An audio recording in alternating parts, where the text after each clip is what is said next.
Hello everyone, welcome back to my channel. तो guys, कल 11 तारीख को मेरा आरबीआई असिस्टेंट का प्रीलिम्स का पेपर था। जो मेरे घर से मेरा जो सेंटर था वो 31 किलोमीटर था। तो आते वक्त मेरी जैसे कि लास्ट शिफ्ट थी, 4:30 का रिपोर्टिंग टाइम था। एग्ज़ाम स्टार्ट हुआ लगभग 5:30 बजे, तो आने में लेट हो गया। दैट्स वाई मैं वीडियो नहीं बना पाई।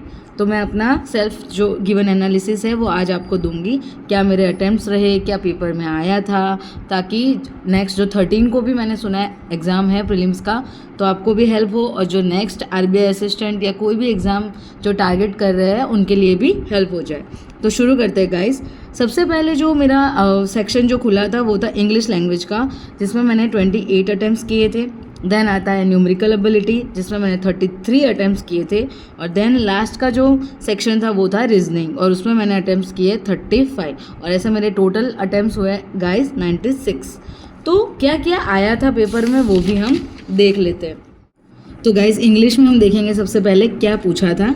तो इंग्लिश में क्वेश्चन थे, मैच द कॉलम से क्वेश्चन थे, correct sentence, incorrect sentence, spelling correct incorrect, then RC, then para jumble, और 2-3 मिसलेनियस क्वेश्चन भी हो सकते हैं। तो सबसे पहले गाइज मैच द कॉलम भी थे, उसके 2-3 क्वेश्चन थे, इजी था, ज़्यादा हार्ड नहीं था।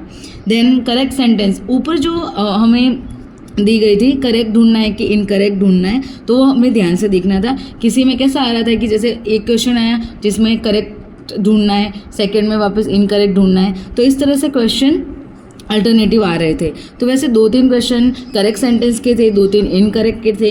देन स्पेलिंग्स में भी ऐसा ही पूछा था गाइस कि करेक्ट स्पेलिंग ढूंढो, चूज़ करो, देन इनकरेक्ट स्पेलिंग चूज़ करो, ऐसे हमें ढूंढना था। देन गाइस आरसी आया था। आरसी का लेवल इजी था, ज़्यादा हार्ड भी नहीं, एकदम इजी टू मॉडरेट हम कह सकते हैं। देन आया था हमारा पैराजम्बल। तो पैराजम्बल भी गाइस बहुत इजी था। पैराजम्बल जो मेरा बना था DFAEBC, आप भी चेक कर लेना, और आपका क्या आंसर आया वो मुझे कमेंट बॉक्स में ज़रूर बताना। देन तो गाइज़ अब हम देखेंगे कि रीजनिंग में क्या पूछा गया था। तो रीजनिंग का जो सेक्शन है, तो गाइज़ सबसे पहले तो उसके अंदर 4 पजल थी, मैंने काउंट कर ली थी। देन उसके अंदर अल्फा न्यूमेरिक सीरीज़ वाला भी क्वेश्चन था, जो उसमें सिंबल वाली भी थी, सिंबल भी थी। देन अब देखेंगे पज़ल कौन कौन सी थी। तो 4 जो पज़ल थी उसके अंदर गाइस सबसे पहली जो पज़ल थी वो थी अनसर्टेन पज़ल। तो उसके अंदर मेरा आंसर जो आया था वो था 21 पीपल आए थे। आप भी चेक कर लेना आपका क्या आंसर आया था और मुझे कमेंट बॉक्स में ज़रूर बताना। उसके बाद जो सेकेंड पज़ल थी गाइस वो थी पैरेलल पज़ल। थर्ड थी डेजिग्नेशन, जिसके अंदर वो क्लर्क, PO, AGM, DGM वो वाली पज़ल थी, डेजिग्नेशन वाली इजी पज़ल थी, इजीली बन जा रही थी, ज़्यादा टाइम नहीं लग रहा था, एक ही बार में बन जा रही थी। देन गाइज जो चौथी जो पज़ल थी वो थी डे वाइज पज़ल, एकदम छोटी छोटी पज़ल थी। आप इसको अरबिक क्लब का लेवल भी बोल सकते हो, जिसको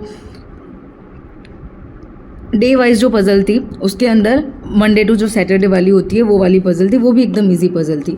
उसके बाद गाइज इनइक्वालिटी के भी 2 से 3 या 3 से 4 लगभग 3 क्वेश्चन होंगे आई होप। तो 3 क्वेश्चन इनइक्वालिटी के थे, वो भी एकदम इजी थे। देन गाइज जो मीनिंगफुल वर्ड वाला एक क्वेश्चन था वो बहुत इजी था। उसके अंदर सिर्फ एक जो इंस्ट्रक्शन दिए होते हैं उसके अंदर ब्रैकेट में दिया हुआ था कि नॉट एंड विथ सी।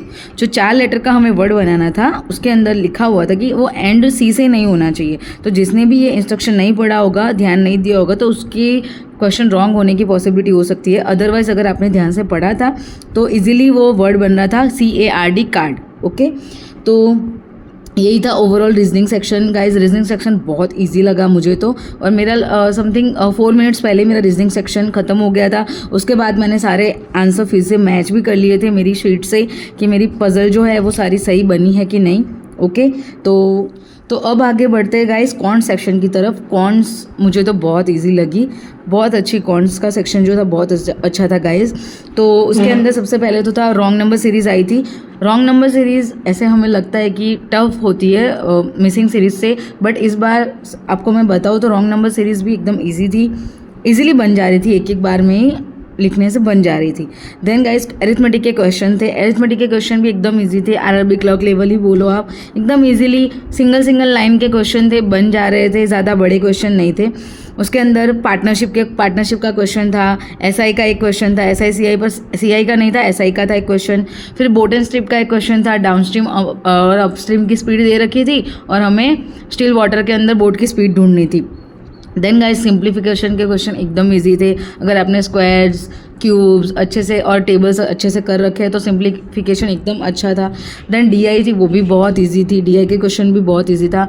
मैंने गाइस मैथ्स के अंदर 33 टोटल अटैम्प्ट्स किए, वो मुझे पता है पूरे राइट है। सिर्फ 2 क्वेश्चन मैंने छोड़े हैं जो थोड़ा टाइम ख़त्म होने आ गया था, और मुझे एक क्वेश्चन मुझे बन नहीं रहा था, जो मुझे समझ नहीं आ रहा था मैं कैसे बनाऊँ।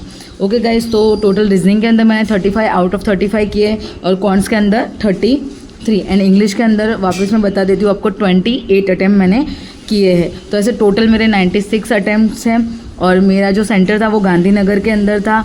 और प्लीज़ आप भी अपने अटैम्प्ट्स और आपका जो स्टेट है वो ज़रूर मुझे मेंशन करना, और आपके कितने अटैम्प्ट्स रहे सेक्शन वाइज मुझे ज़रूर बताना कमेंट्स बॉक्स में गाइस। Thank you.